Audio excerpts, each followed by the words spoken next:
Hey guys, welcome back to my channel. आज मैं एक स्टोरी सुनाने वाली हूँ। वो स्टोरी है एक गांव की रियल स्टोरी। तो प्लीज़ ये स्टोरी एंड तक ज़रूर देखें। तो चलो स्टोरी स्टार्ट करते हैं। एक बहुत पुराना गांव था। वहाँ पे एक अमृत नाम का लड़का भी रहता था। लेकिन वो अमृत नाम का लड़का जब उसकी पढ़ाई स्टार्ट होने लगी तो उसको बैंगलोर भेज दिया गया, बहुत ज़्यादा पहले। तो जब वो बैंगलोर में रहता था तो उसका भी कभी कभी मन करता था कि वो गांव जाए, लेकिन उसके मम्मी पापा कभी नहीं चाहते थे कि वो गांव आए।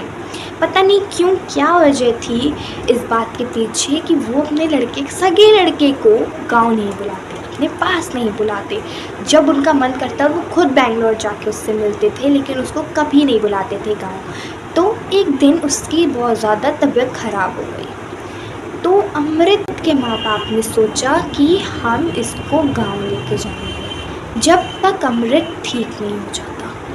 तो जब वो गांव गए कुछ समय बाद अमृत ठीक हो गया, लेकिन उनके माँ बाप चाहते थे कि अमृत हमारा पहले जैसा फिट हो जाए, फिर उसके बाद उसको वहाँ भेजा जाए बैंगलोर। तो जब उसकी तबीयत ठीक हो गई तो भी वो बोलते हैं उनके माँ बाप कि अभी कुछ समय और रुको, अब होली भी आ रही है, तुम यहाँ की होली करके जाओ।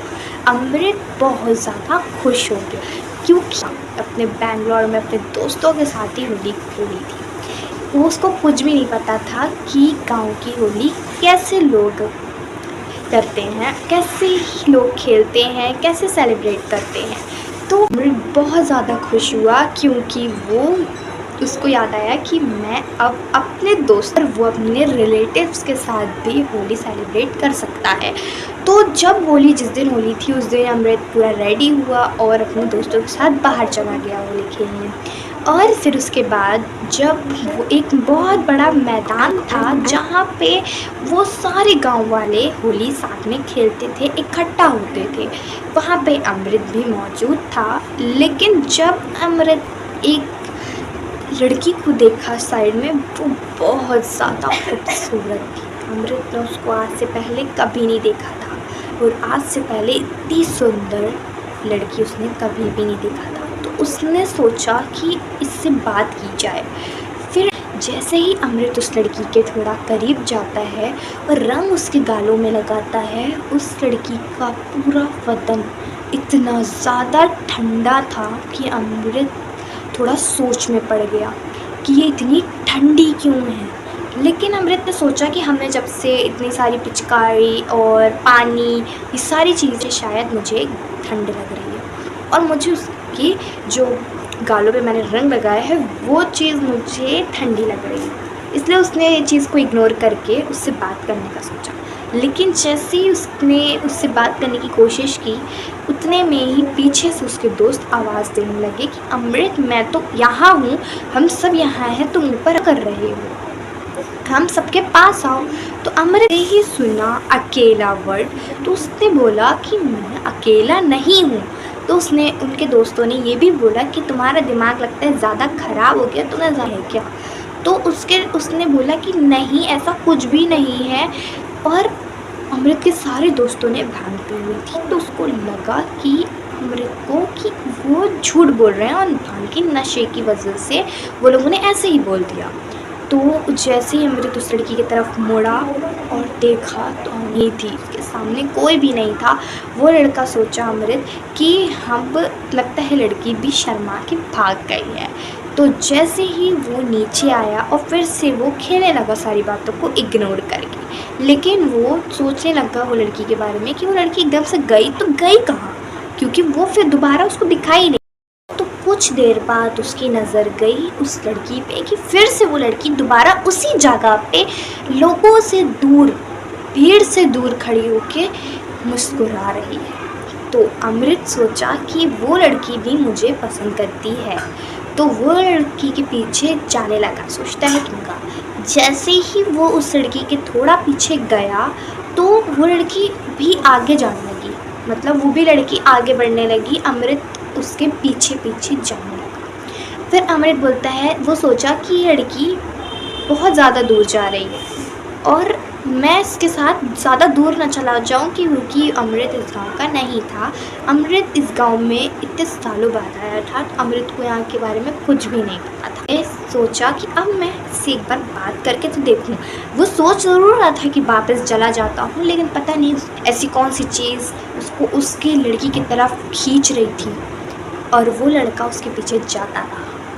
जब वो जाता रहा तो एक बहुत पुराना गांव का, बहुत आखिरी में गांव के बिल्कुल एक जंगल। अमृत जो जाऊँ उसको बहुत अजीब सी फीलिंग आने लगी, लेकिन अमृत को पता नहीं, मन तो था कि वो घर चला जाए, लेकिन पता नहीं कोई चीज़ थी जो उसका मन में आ रहा था नहीं उसको जाना चाहिए उसके पीछे। तो वो उसके पीछे जाता रहा, जंगल में भी उसके पीछे जाता रहा। और फिर कुछ दूरी में जंगल के बीच में बहुत पुराना बंगला है और वो लड़की उसके अंदर चली गई। तो अमृत सोच में पड़ गया कि इतना पुराने बंगले में कोई नहीं रहता होगा, वो लड़की अंदर क्यों गई इतने पुराने बंगले में। तो अमृत सोचा मुझे वापस जाना है, वो चीज़ उसको अपनी तरफ खींचने लगी और अमृत अंदर चला गया। जब अमृत अंदर गया तो उसकी लाइफ की सबसे बड़ी गलती थी, फिर भी वो चला गया अंदर। उसने सबसे बड़ी अपनी लाइफ में सबसे बड़ी गलती की थी अंदर जाके। जब वो अंदर गया तो उसको वो लड़की देख के मुस्कुराने लगी और जैसे ही उसको देख के हंसने लगी तो अमृत ने सोचा लगता है जैसे मेरी आँखों ने इसको पसंद किया है वैसे ही इसको भी मैं पसंद आ गया हूँ और ये मुझे जानबूझ के इधर लेके आई है अकेले में बात करने के लिए। और फिर अमृत उससे बात करने के लिए कुछ और सी आवाज़ आई है और बहुत अजीब सा लग रहा है, मेरे पूरे हाथ के रोंगटे खड़े हो चुके हैं यहाँ पे। तो आगे बताती हूँ। जब वो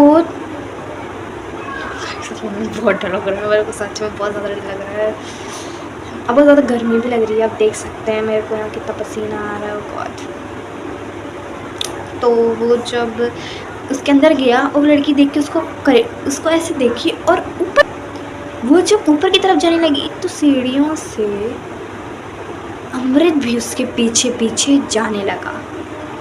और जैसे ही अमृत उसके पीछे पीछे जाने लगा और वो लड़की जाके खिड़की के पास खड़ी हो गई, पुरानी खिड़की के पास। अमृत समझ गया था कि इस घर में कोई नहीं रहता, उसको बहुत अजीब भी लगा। और जब उसने देखा कि वो एक पुरानी खिड़की के पास खड़ी हुई है तो उसको बहुत अजीब लगा, लेकिन उसने सोचा चलो अब इधर तक आया हूँ तो बात तो कर सकता हूँ। जैसे ही उसने बात की, गया वो और उसके पीछे जाके खड़ा होकर पूछा उससे कि हेलो, आप बहुत ज़्यादा सुंदर हैं, मैं आपको बहुत ज़्यादा पसंद करता हूँ, आपका क्या नाम है। उस लड़की ने कुछ भी नहीं बोला, उसने भी बोला कि आप जानती हैं क्या, हम कबले हैं क्या।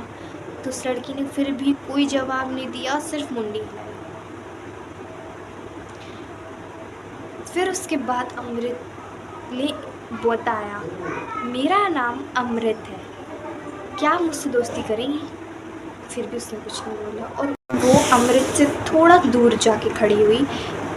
अमृत ने उसके कंधे पे हाथ रखा, जैसे ही हाथ रखा वो पीछे मुड़ी और अमृत की आंखें फटी की फटी रह गई। उसका बहुत ज़्यादा डरावना चेहरा था, वो ऐसा चेहरा था कि अमृत ने सोचा भी नहीं था कि वो किसी इंसान का चेहरा हो सकता है।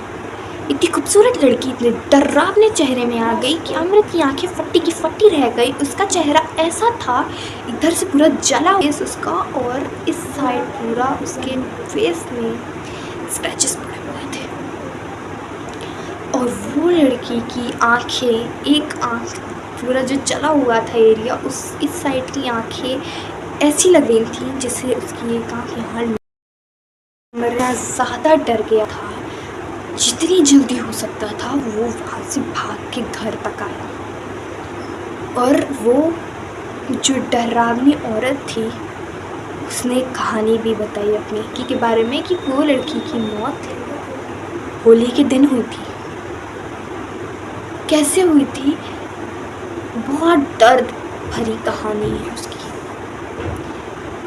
तो जब अमृत के माँ बाप ने ये चीज़ सुनी, फिर अमृत को उन लोगों ने तुरंत दूसरे दिन ही बैंगलोर भेज दिया और अमृत बहुत ज़्यादा डर चुका था।